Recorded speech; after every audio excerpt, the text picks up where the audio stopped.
داؤد پہلے تو اسلم کی ورک شاپ والی زمین خریدنے کے لیے منہ مانگے پیسے دینے کو تیار تھا، لیکن جب اسلم اپنی ورک شاپ بیچنے سے صاف انکار کر دیتا ہے تو داؤد اوچھے ہتھ کنڈوں پر اتر آتا ہے۔ اسلم کو مجسٹریٹ کے آفس بلایا جاتا ہے، جہاں پر مجسٹریٹ اسلم سے کہتا ہے کہ اس زمین پر تم نے ناجائز قبضہ کیا ہے کیونکہ زمین کے کاغذات پورے نہیں ہیں۔ اسلم تو بہت پریشان ہو جاتا ہے اور یہ سب بات سانول تک بھی پہنچ جاتی ہے۔ سانول جو ساری زندگی سیٹھ داؤد کے لیے کام کرتا آیا ہے، زندگی میں پہلی بار اس کے خلاف جائے گا اور اسلم کو سیٹھ داؤد سے محفوظ رکھنے کے لیے ہر ممکن کوشش کرے گا۔ اسی دوران علی یار، جسے پیا سے محبت ہو چکی ہے اور خاص طور پہ جب سے پیا نے اس سے بات کرنا بند کیا ہے، اس کو اوائڈ کرنا شروع ہوئی ہے، تو علی یار کو اندازہ ہو گیا ہے کہ وہ پیا کے بغیر زندگی نہیں گزار سکتا۔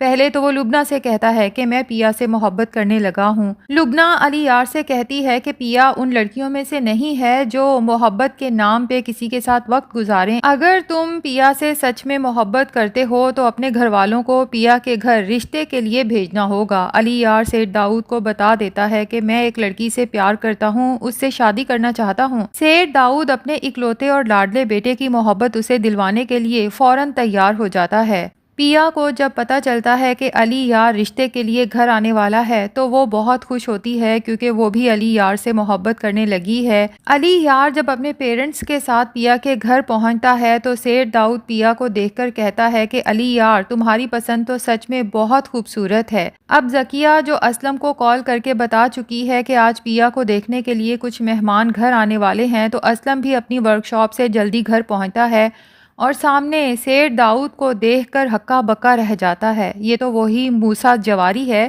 جس سے میں بچتا پھر رہا ہوں، اور یہ میرے گھر تک پہنچ گیا۔ جبکہ سیٹھ داؤد بھی اسلم کو دیکھ کر حیران رہ جاتا ہے کہ میں تو اسے کئی سالوں سے ڈھونڈ رہا ہوں، کیونکہ اس کے پاس میری امانت ہے، کیونکہ پیا کو کئی سال پہلے سیٹھ داؤد نے اسلم سے جوئے میں جیتا تھا۔ سیٹھ داؤد حیرت سے پھر پیا کو دیکھتا ہے تو یہ وہ لڑکی ہے جسے میں جیت چکا ہوں، اور میرا بیٹا علی یار بھی اسی لڑکی سے محبت کرنے لگا ہے۔ بہرحال اسلم غصے سے آگے بڑھتا ہے اور غصے سے سیٹھ داؤد سے کہتا ہے کہ مجھے یہ رشتہ منظور نہیں ہے، میں اپنی بیٹی کی شادی تمہارے بیٹے کے ساتھ نہیں کر سکتا، ابھی اور اسی وقت میرے گھر سے چلے جاؤ۔ باپ کی بات سن کے پیا تو چونک اٹھتی ہے اور اسے بہت افسوس ہوتا ہے کہ ابھی تو ابا نے علی یار اور اس کے باپ سے کوئی بات ہی نہیں کی اور انہیں گھر سے جانے کا کہہ دیا، رشتے سے بھی انکار کر دیا۔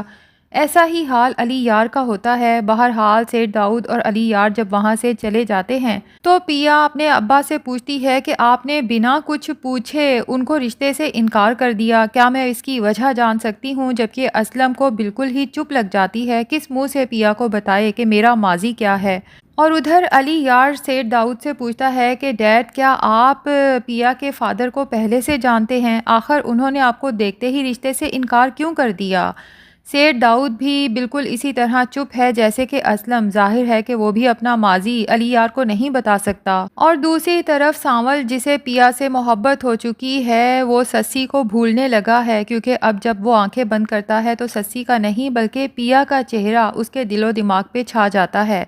لیکن اتفاق سے سانول اور اس کے گنڈے ایک جگہ پہ کسی سے قبضہ چھڑوانے کے لیے جاتے ہیں، خوب توڑ پھوڑ کرتے ہیں، اور پیا بھی رکشے پہ وہیں سے گزر رہی ہوتی ہے۔ رش اور شور شرابہ دیکھ کے جب وہ رکشے سے نیچے اترتی ہے تو سامنے سانول کو اس روپ میں دیکھ کر ہکا بکا رہ جاتی ہے اور سوچتی ہے کہ ابا بالکل ٹھیک کہتے تھے، یہ گنڈا ہے، اس سے دور رہو۔ اور سانول، جو پیا کی نظروں میں اپنے لیے نفرت دیکھ چکا ہے، گھر واپس آ کر بہت اداس ہوتا ہے اور خود سے سوال کرتا ہے، کیا میرا دوسرا عشق بھی ناکام ہونے والا ہے؟